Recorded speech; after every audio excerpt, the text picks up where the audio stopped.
Hi, I'm Ross from EGR, and today I have the pleasure, I'm joined by a heavyweight in the industry, Thomas Rosander. Congratulations on becoming the CEO of Lookbox recently. It does feel only a couple of months ago I was congratulating you on your chief customer role over there. Yeah, thanks a lot. It's good to, thanks for having me here. It's been a couple of absolutely crazy weeks, of course, and it was a surprise to me that this happened as well. I joined Luckbox or Real Luck Group as the chief customer officer, with the intention to drive revenue for the company. And I think that what happened was that it was clear that this had to be the main focus of the company going forward. So I'm basically continuing to execute on the same plan that I set from the beginning, with the small difference that I now also have a public role towards all the investors, and yeah, being a listed company brings that, I guess. And you're up for more awards again. You guys won the Rising Star Award last year, and now you're up for the Marketing and Innovation Award with EGR. Yes, we're super happy with that, of course. The Rising Star meant a lot to us. It put us on the map as the #1 grower in the esports betting space. And but I think these two awards now, this year, they really fit with the company. It's really us, those two. So I'm very glad for those. That's great. And as I said at the start, you really are a heavyweight of this industry. Could you give us a little bit of your background, where you've been with gaming and igaming? Yeah, sure. So I think I have like 16, 17 years in the gaming space. Besides some management consulting and some time in Brazil, my whole career has been in this space. And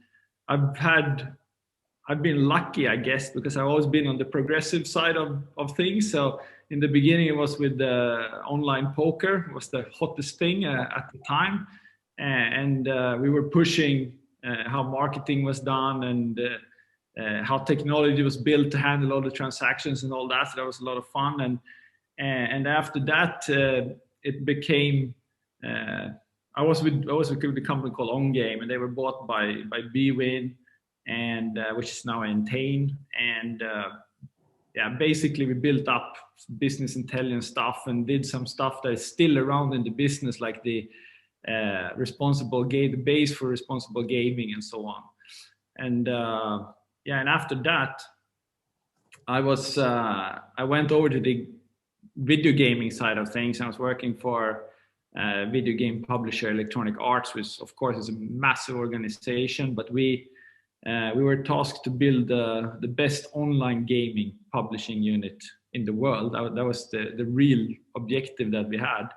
And I think we did, and it was basically what it was to launch free-to-play games. So the whole microtransaction era, we were right in the forefront of it, and that was, of course, super exciting and super fun. And after that, online casino started booming, and I ended up in Malta with Mr. Green and built a lot of products for them. And yeah, and after that, yeah, I continued on the iGaming side of things with online casino Dunder, which was an amazing growth journey as well. And now somehow I find myself in the most progressive place again, which is esports betting. And what would you say is the skill sets that you're bringing to this role that you have now with your experience? Yeah, it is the mixture of iGaming and gambling, and esports betting. It's right in the epicenter, it's right in the middle of these two genres, which I've seen are going to be mixed for a long time, and it's like it's happening now. And we see with a lot of competitors we have in the space, they are either too much from the video gaming side of things, so they don't understand how igaming do business with affiliates and performance-driven marketing and all that. And then we have some companies who are on the other side. It's all gambling for them, and then they miss out how to communicate with the audience, basically. What do you see the general state of esports in the betting industry is at the moment? What would you say about that? So esports in general, like it's just massive. It's a multi-billion-dollar business already, and of course, when you have such a massive movement with a lot of money, all fueled by the game publishers, of course, because it they get more attention to their games and they prolong the lifetime of their games and so on. So for them, it's super valuable. But when this happens, of course, you have a lot of people and companies trying to figure out how can we monetize this massive movement. And gambling is one of the oldest businesses in the world, and it's a proven monetization tool, and that's exactly what's happening now. So esports betting is by far the best way to monetize the esports massive tidal wave that is hitting us right now. That's fantastic. I mean, esports is making a lot of headlines now. I found it crazy. It was Quinton recently did a PowerPoint I saw online, and he was explaining the prize money that these guys get in the final. And I think it's more than some of these tennis players are winning in Wimbledon, right? Yeah. And it's not just more, it's like 10 times more. Yeah. And I mean, that's, as I said, that's fueled by the video game industry. They love that. They want to get the attention to their game. And we can see in the video game industry now that many of the big publishers, when they start, they're actually designing games with this purpose already from the first idea about the game. I'd be really interested to know your views on, it's a very exciting time for gambling in Canada, North America at the moment. Is there anything you could share with us on that topic?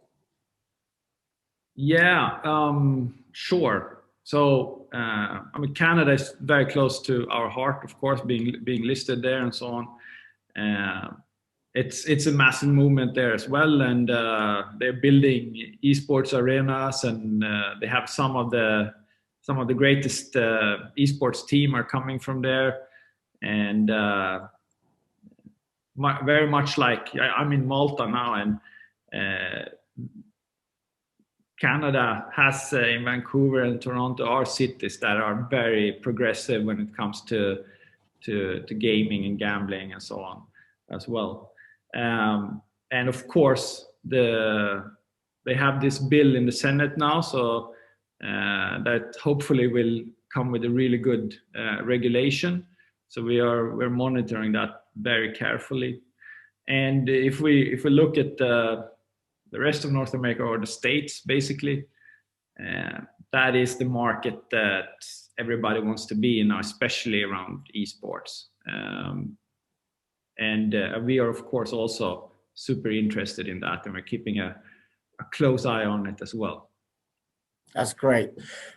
What would you say an average day looks like for you at the moment, Thomas? I know you've just stepped into this new role. What does it look like for a man like you? Yeah, so quick breakfast, and then like for the last week and a half now, it's been back-to-back interviews, and mostly speaking to investors and assuring them that we have a solid plan and that we're in a really good space, which is fairly easy to do because we actually are. Like we came out of the listing, and we made a raise, so we have full pockets, and we have a great plan. And like for somebody like me, this is a perfect position to be in. If you're somebody who wants to drive revenue for companies, and you come into a company which have a nice base, a good platform, great team, and 20 million in the bank. It's like you can't lose, you know? Right.